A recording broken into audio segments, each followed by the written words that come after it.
started. So welcome to all the panelists and all the attendees. My name is Karen Haug, and I'm from UC Berkeley at the Space Sciences Lab, and I run the program called Solar Week. Participants' cameras and microphones are off in the webinar mode of Zoom, and you will see and hear from me and the panelists today. And you can say hi in the chat and ask questions using the Q&A box. That's the most organized method that we've found for doing that. You can find that at the bottom of your screen. If you move your mouse around a little, you should see it pop up. So this is Solar Week, and all week long, scientists have been answering your questions over at the message board, talking about the sun and life as a scientist. And you can find that at www.solarweek.org. And this is our culminating live webinar for Solar Week, and we're featuring scientists from the NASA-funded short film Full Spectrum, which is about diversity in space sciences. So in just a minute, we'll play the film. It's about 20 minutes long. And then after that, we will have a panel discussion with some of the stars of the film and get ready to talk about some of the issues that they've raised during the film and answer your questions. And then remember that for the rest of the day, you can ask questions of solar scientists at www.solarweek.org. This webinar is live and it's being recorded. If you have trouble viewing the film via Zoom, you can also view it on our Multiverse UC Berkeley YouTube channel, where the live stream can also be found. So we'll now begin the film, and enjoy.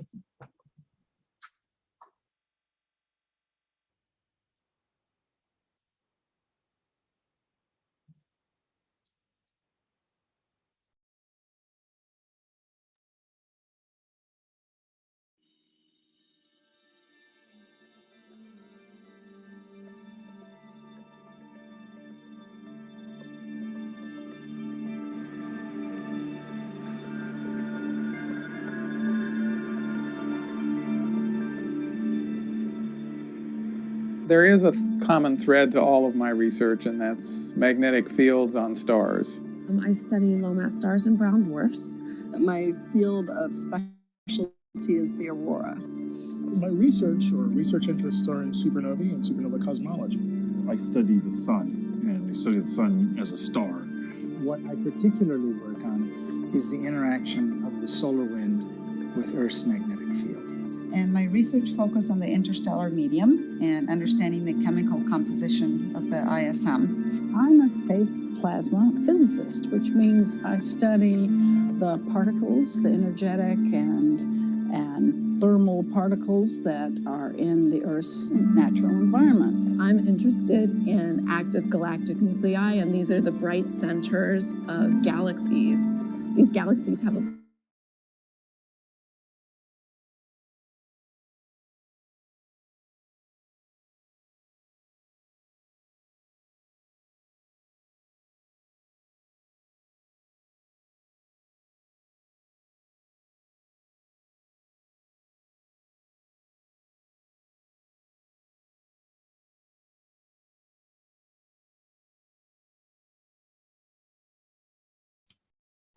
the movie just froze for me. Did it freeze for anybody else?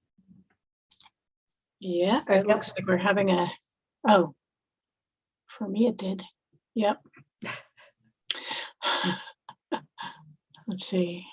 It wasn't obvious on the face of it that that was something you would do, since you saw nobody like you doing it. Of course, they always ask, what's your major? And I say physics, and they go, you don't look like a physics major.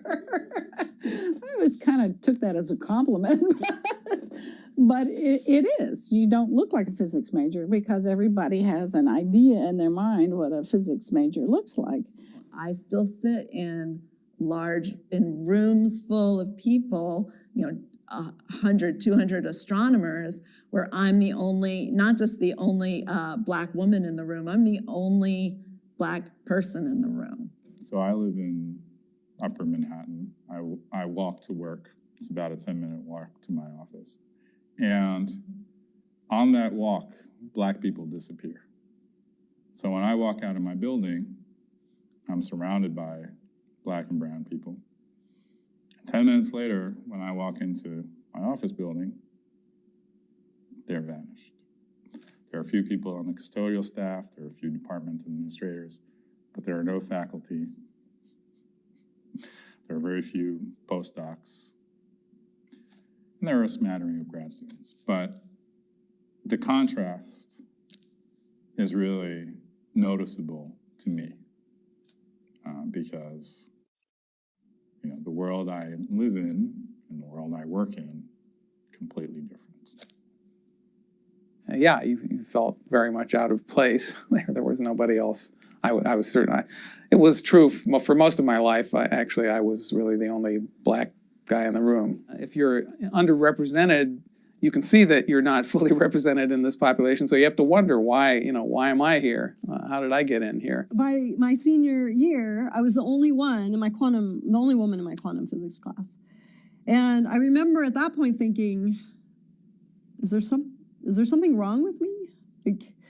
And what's interesting is when you're the only of something in a room, it's like excruciatingly obvious. I think one of the biggest barriers for me has been feeling like I belong in astronomy, feeling like I have a place here. In astronomy, a lot of people go through imposter syndromes. But I think it's more prevalent when you're a part of an underrepresented minority than when you're not. Because there's that additional, why am I the only one in the room sort of thing? And who do I go to talk about my level of discomfort? Who do I go to just ask general questions? I don't want to seem like the idiot when I'm asking, when I don't know why a microwave works. I experienced a good deal of stereotype threat, what is now understood as stereotype threat. Feeling like as the only person in the room, I really needed to do well. And if I didn't do well, that would reflect on all African Americans. And that puts pressure on you. You're unconscious mostly about it, but in retrospect, as I look back at decisions I made and the way I felt about things, I can see that was operating quite a bit. You had to deal with things that weren't, Black, for example. So in a way, you become kind of a misfit in your own society. But then you get into other societies. A lot of your colleagues are white people. And because you don't fit there really either. So it's like you kind of don't fit in either society and you kind of live in your own.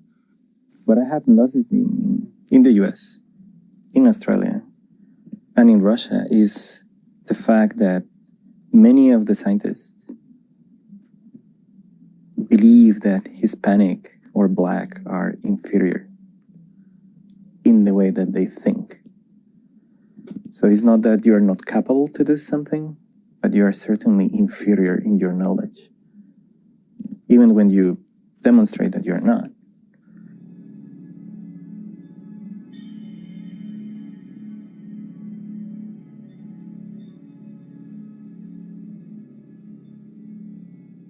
We've been looking at this for several years, and we certainly see male PIs have an advantage in getting proposals accepted. Being a Latina woman in astronomy has been a challenge at times. So he said, so what brings you here? I hear you want to be an astronomer. And I said, well, I do, but I just talked to this other professor and he said I should go into physics first. So that's what I'm going to do next. And he goes, well, I really think that I need to be honest with you and tell you that women can't do physics. And you can try, but you're going to fail and you might not want to go that route. I remember my first E&M class, and the professor, the first test, he passes it out, and he said, this test will separate the men from the boys. And there's one other girl and I in this class, and we kind of looked at each other and went, which one do you want to be, a man or a boy? I aced that class. I mean, that made me want to beat every single one of them, and I did. And it turned out I was the only woman in the room of about 200 people. It was huge imbalance, and there was most of these people were military officers and researchers. And this elderly general or colonel, I don't know what his rank was, saw me as the young woman in the room and just assumed I was a secretary and came right up and said, I need X number of copies of some document. And I had to show him my badge saying I was a presenter. So I applied to a job back east at the Goddard Space Flight Center, and I was there being interviewed by a couple of people. And one of them was from industry that was a contractor to NASA, and the other was a civil servant. And they were just asking me about my personal background, and I was telling them that I was from Argentina. And the person that worked in industry says, well, then, my wife is from Chile, and she always pours me coffee. So will you please get me a cup of coffee? And my jaw dropped. Can I swear in this interview? That the guys do tend to speak over you or not really give you a chance to speak or don't pay attention to you, which is often frustrating. You'll say something, they'll say something that was essentially what you just said, and they get the credit for it.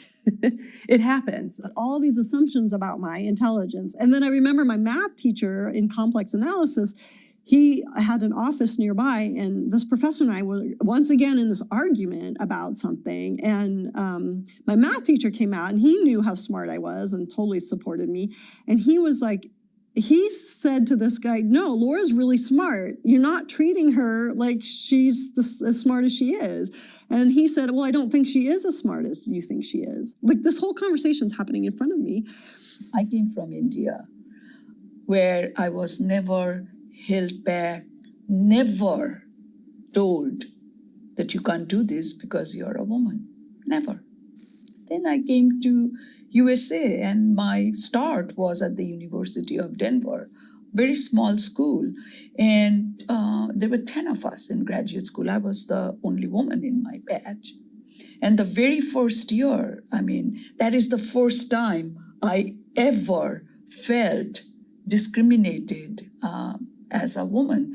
You're losing so many voices that could contribute to what you're doing because you make it so hostile. And only the people who are, stubborn, really want to get there, are willing to put up with it. And it shouldn't be that way. Diversity as a value is something that almost everybody will reflect back to you positively. The changes that are required to act on that value have not really penetrated our community in the way that they need to. And that's because a lot of those changes make a lot of people uncomfortable. They're not easy. They require doing things very differently from the way we've done them in the past. Do we change the people to fit the mold, or do we change the mold to fit the people?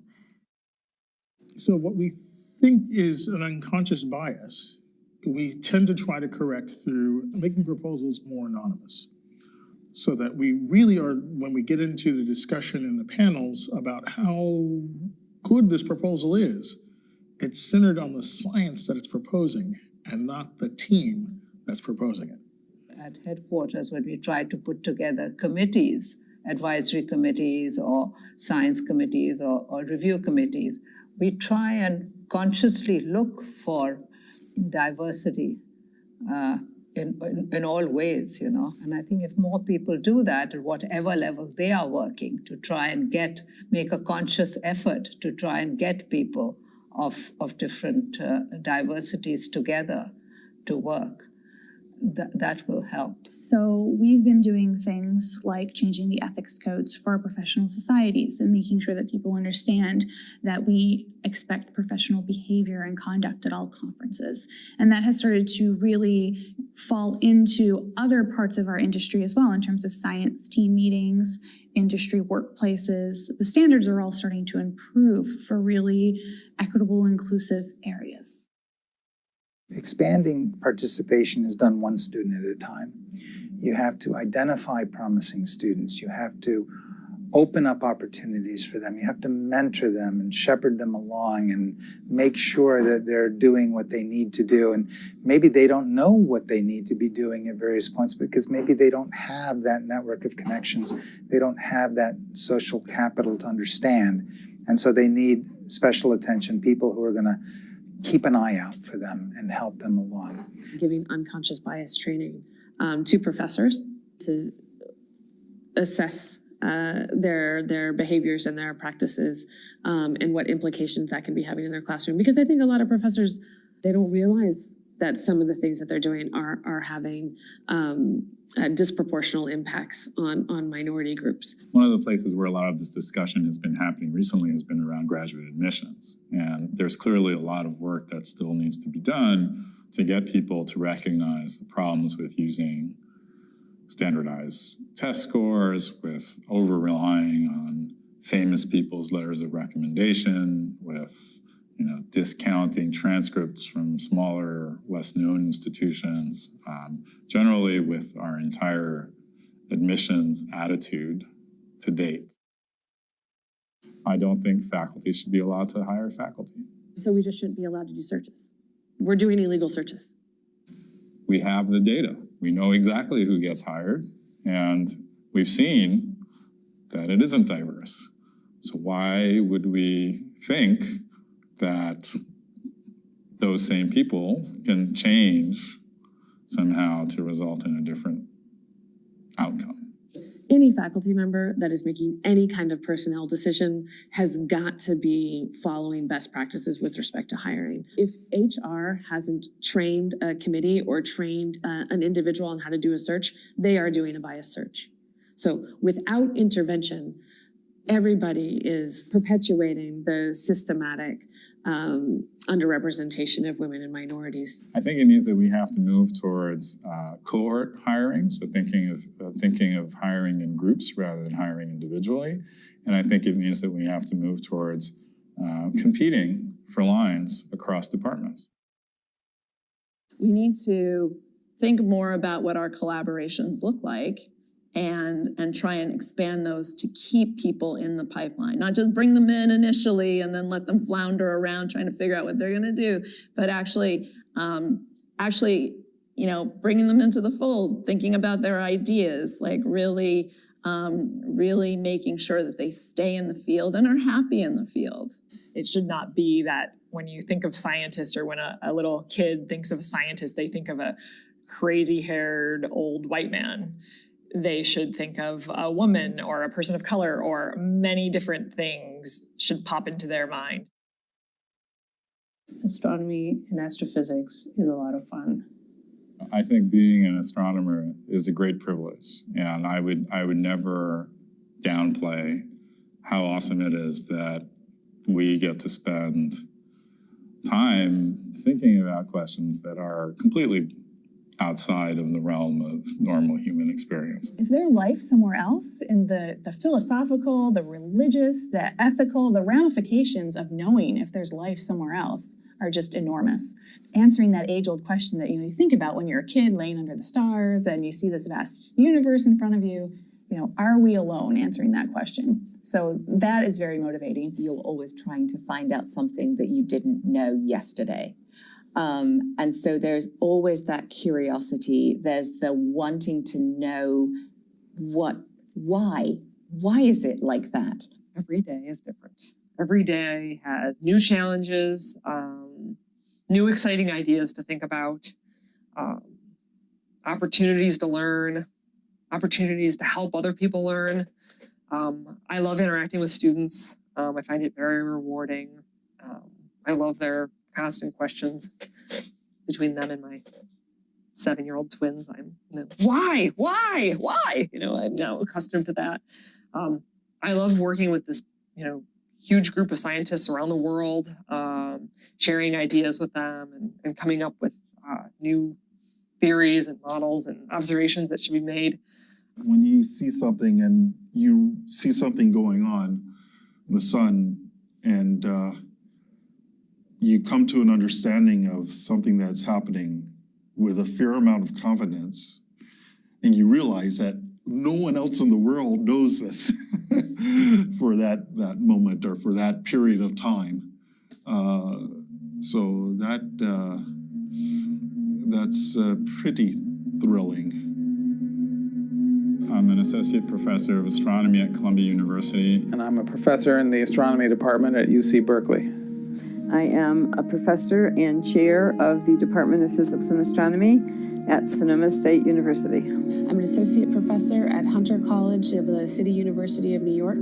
I'm also a research associate at the American Museum of Natural History. I'm an associate scientist at the Space Telescope Science Institute. I am the director of the Heliophysics Division at NASA headquarters. And I'm an astronomer and visual artist. Staff astronomer here at Lick Observatory. I am a heliophysics program scientist at NASA headquarters. I am a program scientist at NASA headquarters. Research scientist or planetary scientist. I'm the director of the Mariah Mitchell Observatory. I'm a professor in climate and space science and engineering. I'm a professor of physics at the University of Texas at Arlington. I'm a solar physicist. And I am an associate astronomer at the National Optical Astronomy Observatory. I'm the head of communications, public outreach, and education for the National Solar Observatory. I'm an associate research scientist. I'm a professor of physics and astronomy at Rice University. I am a senior scientist. Astrophysicist, Marshall Space Flight Center. Observatory scientist at Space Telescope Science Institute. I'm a physicist. You betcha. I'm a physicist.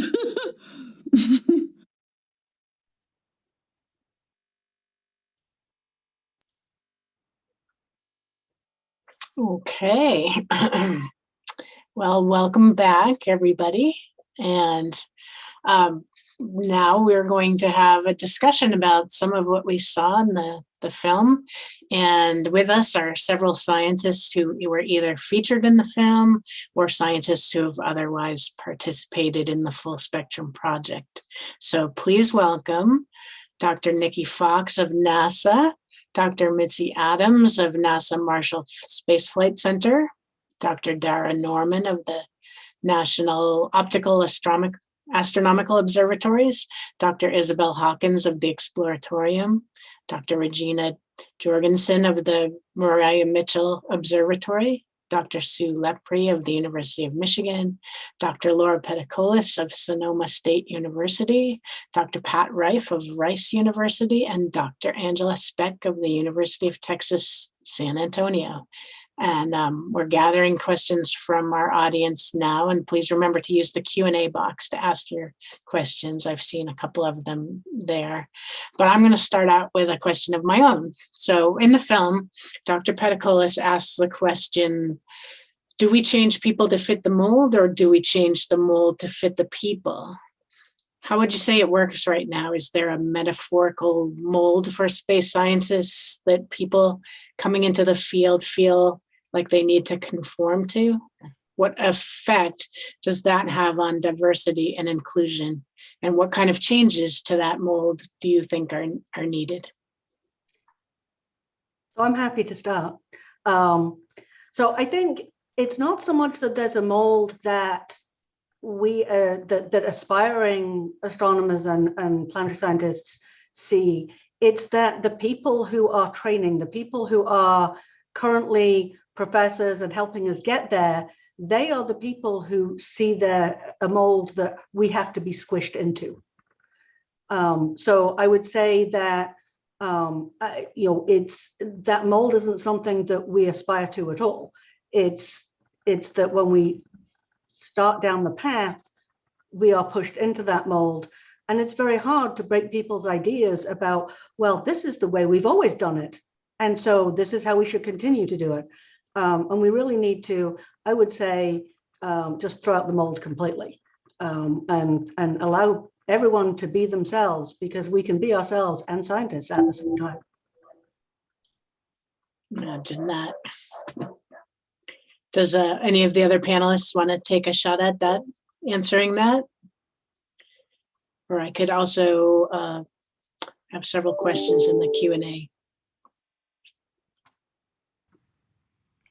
So I'll take a shot at just saying that I agree with Angela. I also think that we just really have to do a better job of thinking about retention, what our values are in the field, and how we're promoting them by recognizing people for the all of the work they do and all of the ways in which they're contributing to the field. And as we look at adjusting our values and our customs, our traditions, our norms, then we'll really start to change the mold around this field. I'd like to add to this amazing discussion. Thank you, everyone, for the opportunity, and especially to our organizers at the Space Sciences Lab. It was a pleasure to see the video and see all these really important stories. I think the mold is a very important question because it makes me think of this whole notion of pipeline, which is also a mold. It's kind of dark and danky to boot. But I think that the notion that we need to bring people of color and a diverse cadre of professionals through the pipeline to thrive within a Western European-centric STEM system of knowledge creation and knowledge curation is deeply flawed. You can, even as a metaphor, you can kind of imagine, are you willing to enter that dank and dark pipeline? And what's going to happen when you come out at the other end? So I think that our models of diversity continue to be colonial. They are models of so-called inclusion. But if you go to the Oxford English Dictionary and you choose among the 30 plus volumes of the millions of words in English language for the definition of inclusion, it actually means come to me to fit my mold. So come through that pipeline to fit my mold. So I think that in terms of our job of opening opportunities for people to participate authentically in the creation and curation of scientific knowledge, we should think instead of pluralistic models in which you allow people to come in and use the full extent of their cultural intelligence to bear in the teaching and learning of science. So to me, we need to think of science itself as one of many forms of cultural expression, and that science is not supracultural, but lives within culture, because every one of us live in a society in which you are socialized into a particular set of norms. And I think it has been my privilege to learn side by side with many Indigenous colleagues throughout the world, to appreciate the cultural roots of science and the fact that we all, no matter which culture we come from, have a legacy of scientific expertise and knowledge that is highly ignored and put aside and unknown by people in the mainstream of science today. And I think that if you think of the fork in the road during the Enlightenment and the Industrial Revolution and Cartesian ways of thinking in which we privilege the intellect above and beyond all other forms of cultural expression, I think we have become top-heavy human beings, very top-heavy. I think, therefore I am. And we have forgotten the fact that we need to rebalance ourselves and think with our feet, because our feet is where are connected to the earth. And if we don't think this is important to acknowledge the wisdom of Indigenous people around the world that are now trying to protect the darkness of the dark skies, just wait until Tesla puts up there tens of thousands of satellites going around, in which there's going to be no way for any of our precious telescopes to look through and be able to observe the skies, let alone all of the Indigenous peoples around the world that depend on their knowledge and observation of the night sky, the dark night sky, for their own cultural practices, and basically to feed themselves and to feed the rest of the world. So this is my contribution for today about our need and our yearning and our desire that together we can shatter the mold.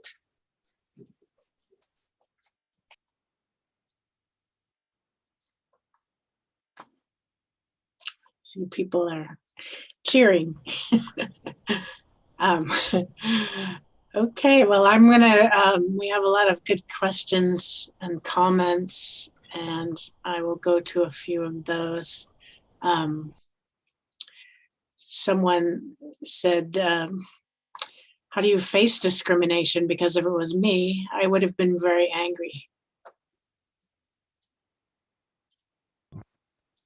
I have some responses to this. So I think it's easy to be angry about these things because they're unfair and undeserved. You don't deserve that kind of treatment. And so I think you have to be careful and turn that anger into action if you can, and try to find, support systems, which are really critical, and allies that can help, kind of push for institutional changes. I actually had a meeting today that made me pretty angry like this. And so, trying to figure out how to turn that anger into something productive is really critical.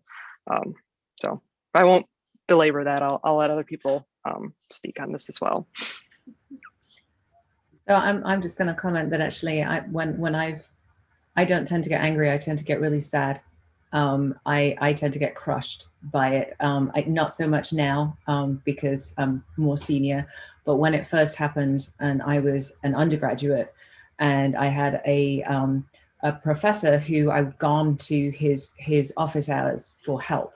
And he just said, there was a group of maybe three guys and me in the room, and he was demonstrating something, and he said, can one of you clever lads tell me the answer to this question? And he would, if I got something wrong or I didn't know, and I would say, I don't know, and he would just go, and then he would just turn physically away from me and talk to the other people in the class. And I was absolutely crushed. And so I stopped going to his office hours, and I failed that class. And so I actually had to struggle from recovering from that experience. And so I think Sue's right. You have to find a way to use the anger, or in my case, a way to kind of come back from the heartbreak that I wasn't actually good enough to do something. And it's a really, really hard emotion. And I still feel that even now I feel crushed rather than angry. Let alone not respecting someone saying, I don't know, as a response to something, which should be an opening point for, just general questioning and discussion.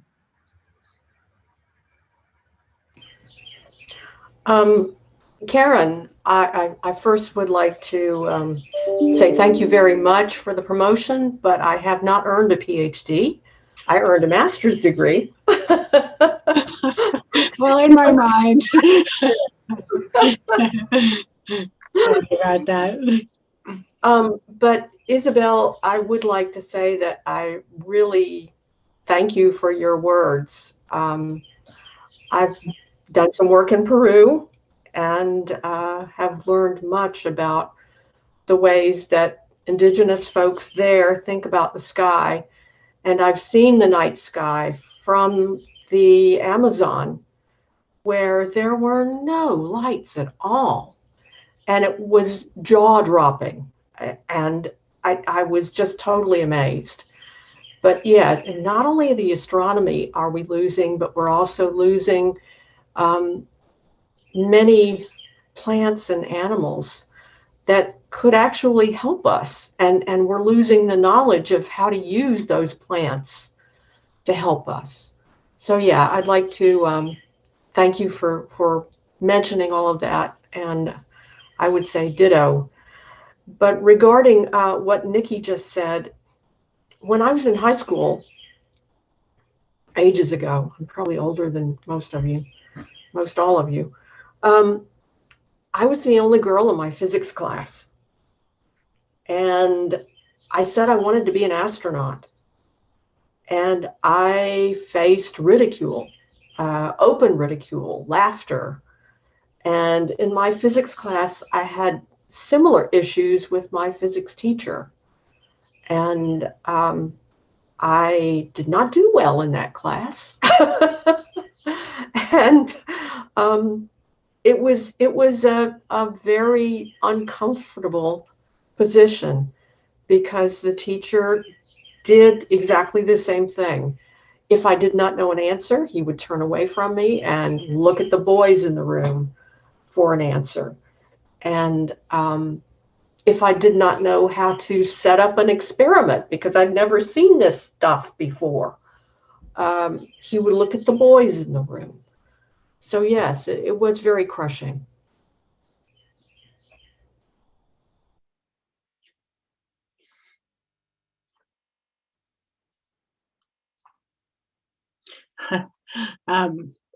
Someone pointed out, I find it interesting that there are only women on the screen. Are there any men on the panel?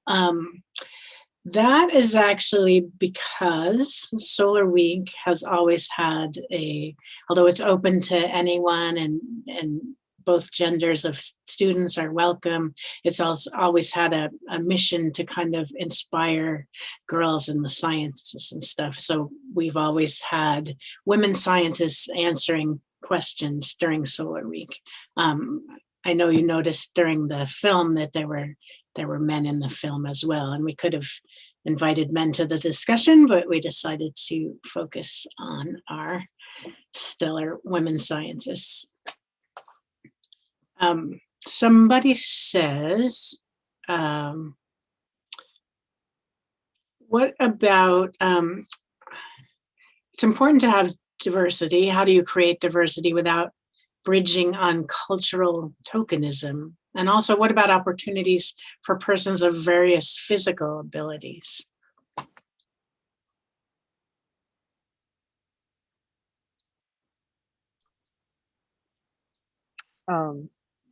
Okay. So I'm not sure I've all I know the it's a big question, so you could just pick part of it. Let me come to the second part first, and the kind of the question of sort of accessibility and diversity, meaning kind of more than maybe cultural diversity. I think that this is something that is going to grow. I'm hearing the university talk a lot about accessibility, way more than I did like 5 years ago. And so I think this is something that maybe not enough attention has been paid to, is kind of the accessibility for learning and participation for people with, with maybe different physical disabilities or different, neurodiversity and things like that. And so I think that it's something that you're going to see more work on in the future. And it's going to be hard to, as you, just it's even today, like, versus 5 years ago when this video was made, which I know because I said my kids were 7 years old and now they're 12, right? Like, this is still a work in progress.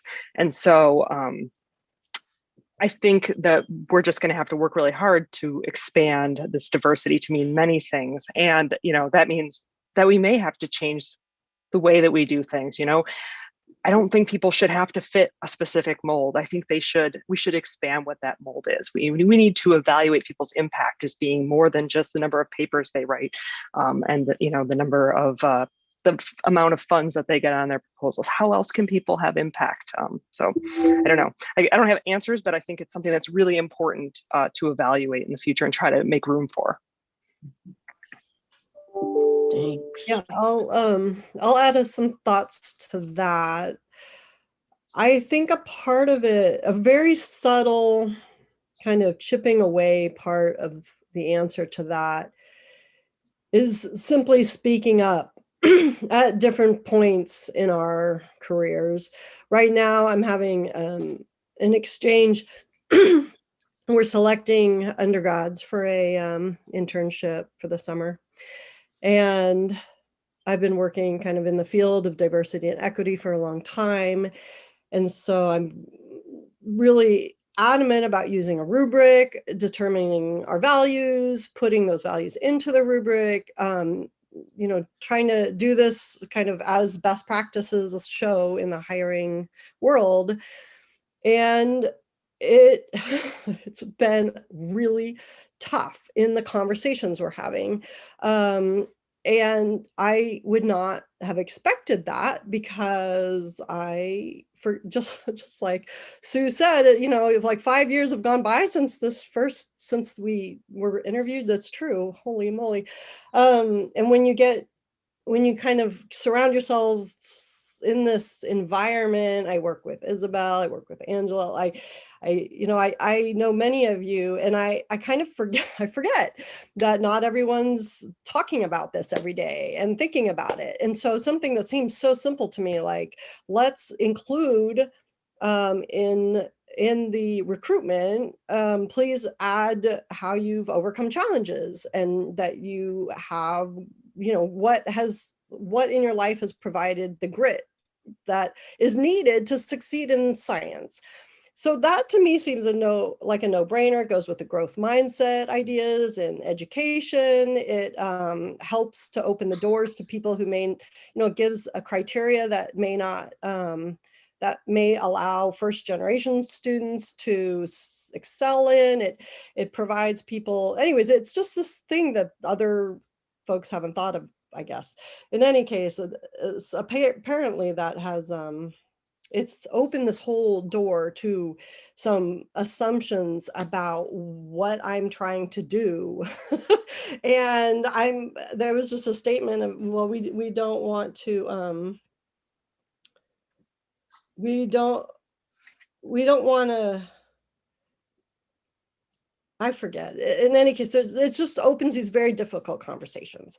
And you have to be willing to just keep having them and stay positive and, push, but not in any aggressive way. It's very subtle and challenging work, but important.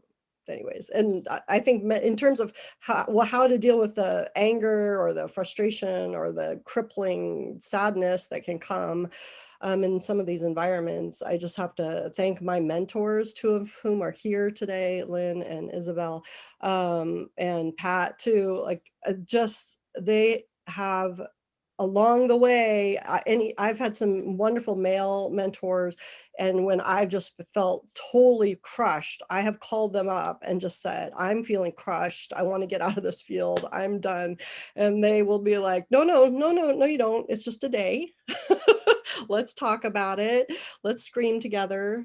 Let's cry together. So I just want to acknowledge my mentors and thank you all, Brian, too. I mean, really, I just feel like we've got this great community, and I hope those of you listening to this also can foster that and reach out and find your mentors. Yes, I was just going to add to the first part of that question about, not having the tokenism. It really is exactly what Laura just hit on, which is providing a supportive environment where people can be successful. So if you have somebody that is a one, the only woman in the room, or the only African American in the room, or fill in the blank, and you turn away and you ignore them and you don't give them a way to be included, they're never going to be able to succeed. Well, not never, but they're going to have to work twice as hard to be able to succeed. If you actually foster an environment where everybody feels comfortable and feels like they're valued, and so finding that support system for them becomes much, much easier. But it really is, the work is on the other people in the room to create this really welcoming and supporting environment where people can succeed regardless of whatever their background is. They're there to succeed, and they need to be a fully integrated part of your team. I wanted to comment too on this question about tokenism, because one thing that I have learned also, as someone who hires people and as someone who is a minority woman, and so one of very few in the field, is that people get hired for all kinds of reasons, right? And what we look at when we're hiring somebody and what we value, sometimes we want to value the fact that they are different, and the fact that, in fact, we don't have someone like them in the room. And so one thing that I've found is that, you know, when I have female friends who say, well, I think I just got hired because I'm a woman. It's like, look, people get hired for all kinds of reasons. And maybe you did get hired because you're a woman, but that's what they needed. They needed that voice that you had in the room. And so I think you can't just look at yourself as being tokenized. You have to look at yourself as like now having the opportunity to bring the perspective, to change the culture and how things are happening.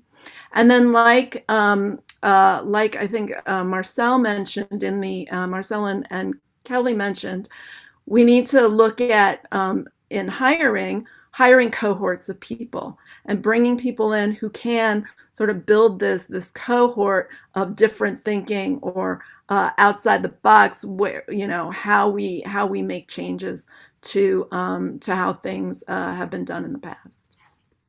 I also want to say is that we constantly focus in all of our mentoring programs and paternalistically trying to find solutions to support these people, these poor people who cannot make it in our system. That is actually the message that we are portraying. That is the structural actions that we are taking, which are colonial and paternalistic and white supremacist. And I mean by white supremacist, the new use of the word, not getting into this good, bad binary. We all live within a socialized system of white supremacy in this country. Regardless of our color, regardless of our background, we are socialized into a system of white supremacy. And that is something that needs to be owned up by everyone, especially people who are white or who pass as white, such as myself. And I think that when we turn the focus from those poor people who we need to create a soft, treaded ground for them to be able to make it, we have to shift that mindset and that action toward actually thinking about dismantling systems of oppression that are keeping all of us down and that are hurting all of us. So turn the attention to that important issue, and I think we will be able to succeed. But it is up to all of us to recognize that that is the problem and not the people of color not being able to make it in our system.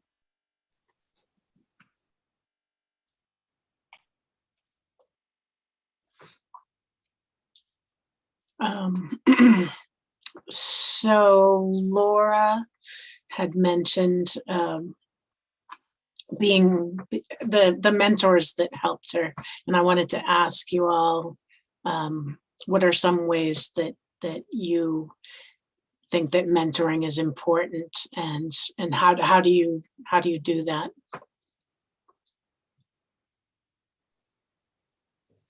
I can start with this one. I was going to make a comment on what Isabel just said, but I'll quickly address your mentoring question first, if that's okay. And first of all, I just want to say thank you to the organizers for hosting this, and to Brian, who did such a great job on the film. I think it's really excellent.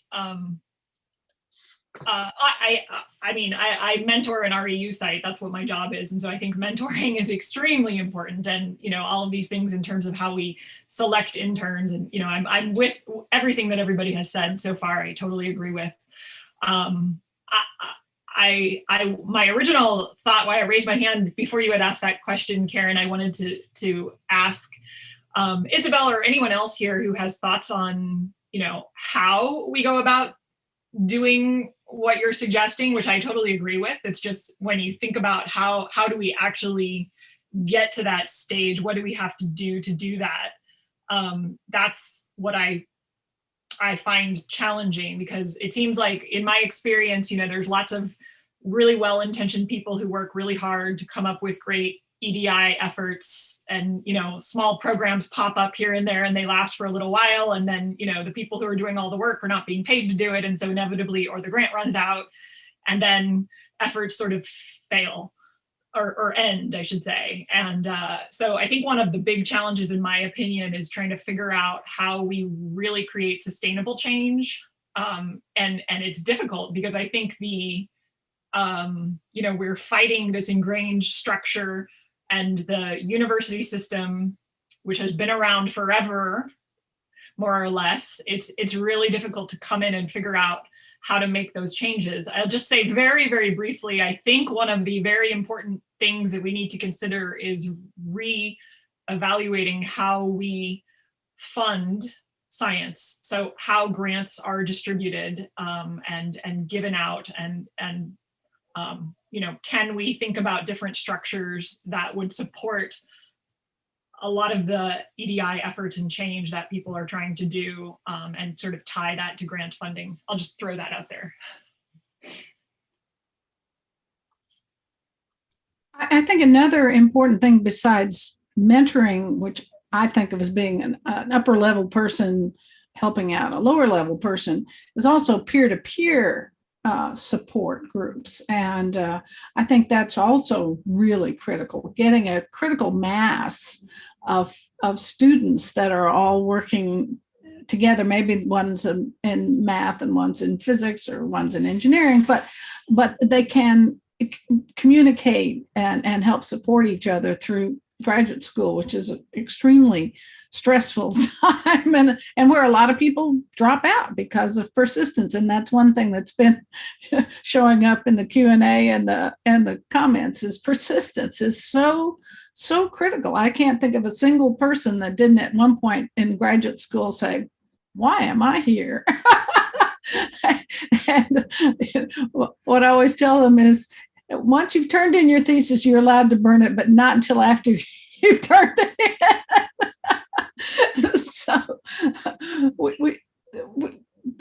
but the point is, you can't hire a woman faculty member if we don't have undergraduates, and we can't have undergraduates if the girls are not taking algebra in 8th grade. I mean, you have to suck the pipeline really far down in order to get enough coming through that it makes a sustained difference.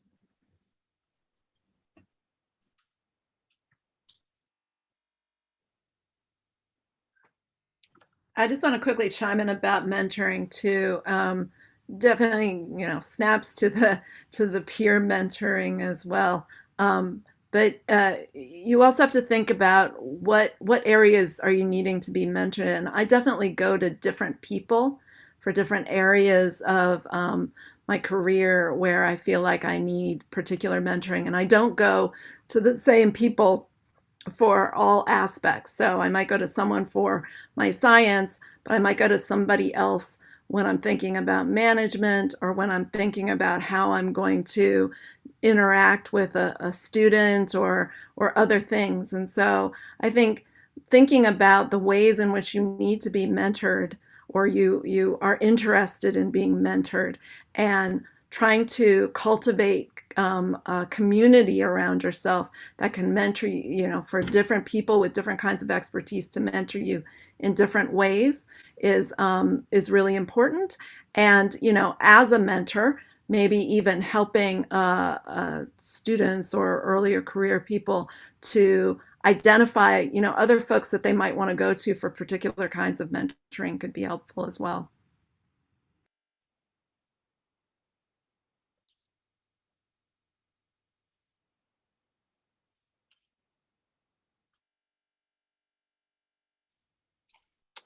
I think mentoring should also be for current professionals. I mean, I'm thinking, for example, what's going on at the University of Hawaii, and the challenges of the TMT. So to me, it seems that a lot of the attention there is focused on providing opportunities for the Native Hawaiian community in Hilo and other places to actually understand what's going on in those little white dots, the little mushrooms up on their sacred mountain.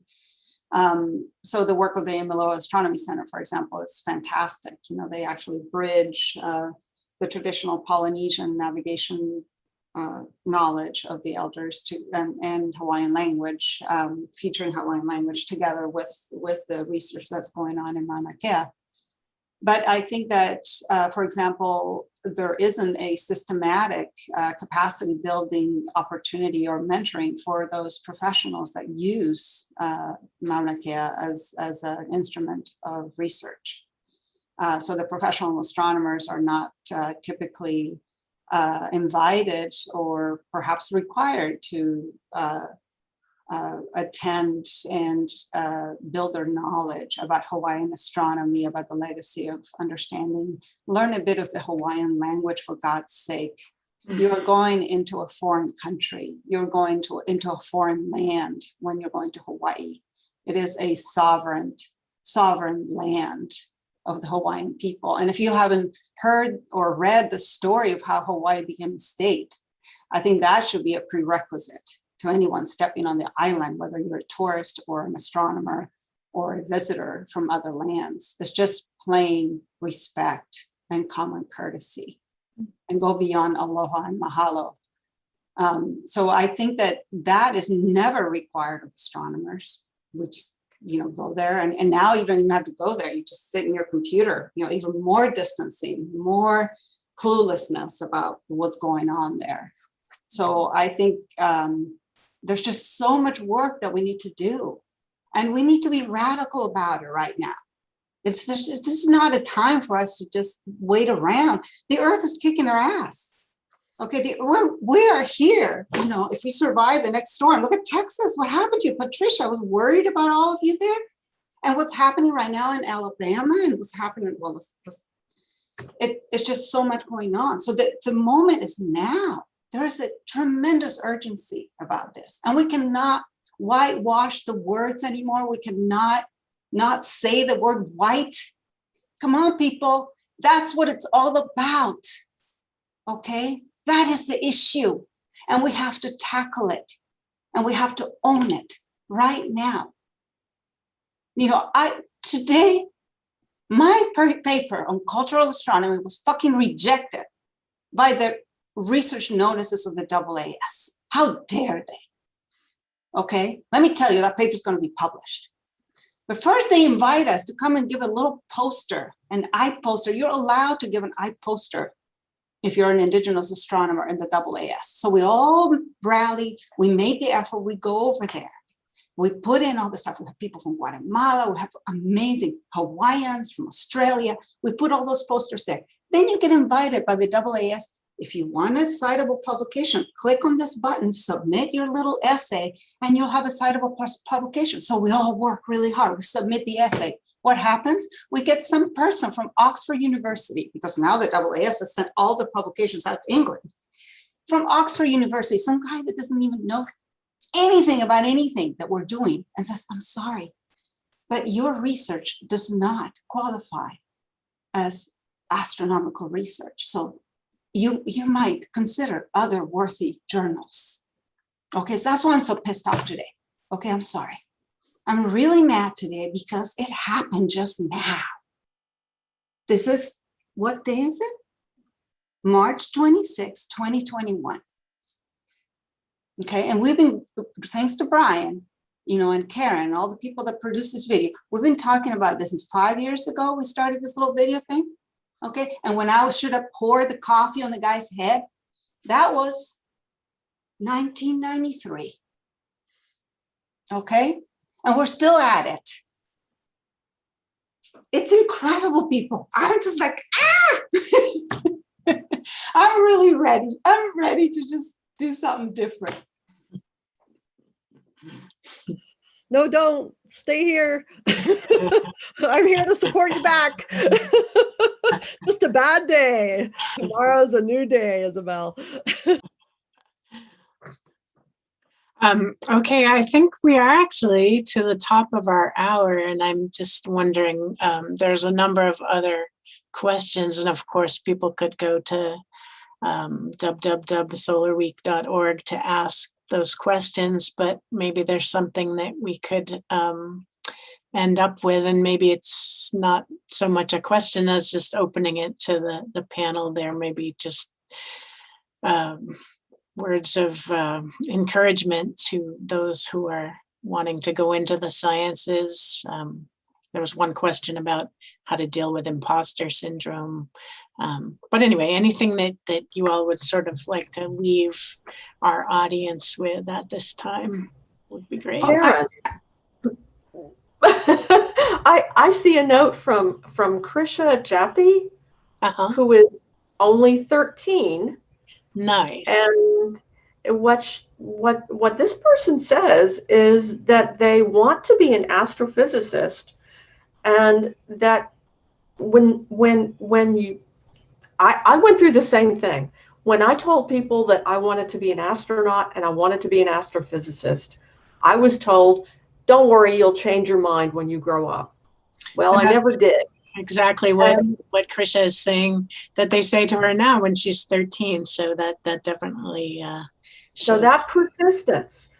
Read as much as you possibly can, take as much mathematics as you can, take physics, and don't give up. You can do it. I'd like to follow up with that on the imposter syndrome, because, you know, everybody has imposter syndrome. Even the cockiest guys have imposter syndrome. We all deal with it.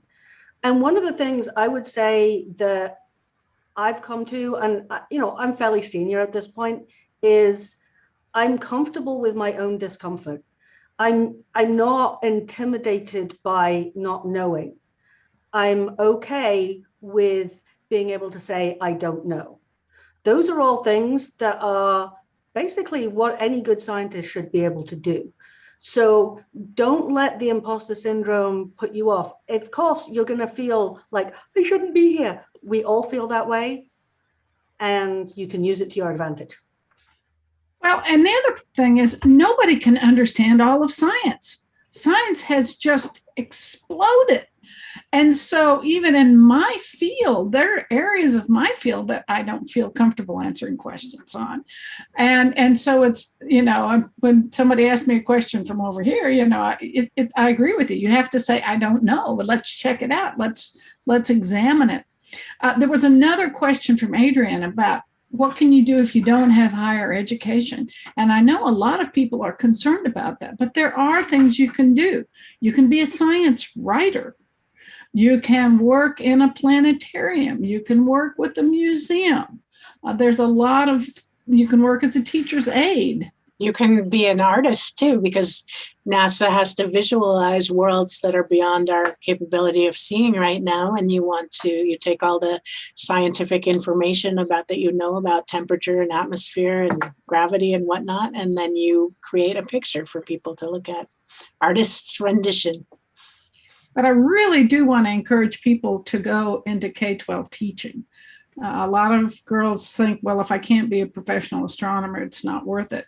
But we need good teachers. We need dedicated teachers who are there to help get those kids excited about science and keep them moving along.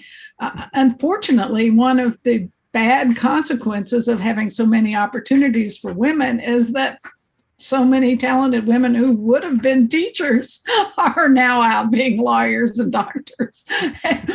So we really need to recruit more really good, dedicated people to be in the schools.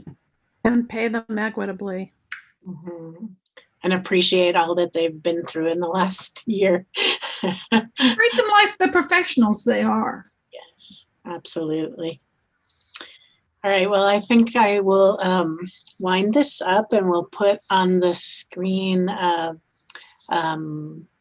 link to Solar Week and also the link to an evaluation that we would just be so appreciative if you would fill that out. And I really want to thank all of you doctors of science to talk to us today and lend us your perspective. And the more perspective we get, the more valuable it is. And just thanks everybody for coming. I'm sorry if we didn't get to your question. We'll try to answer it online. So, thank you.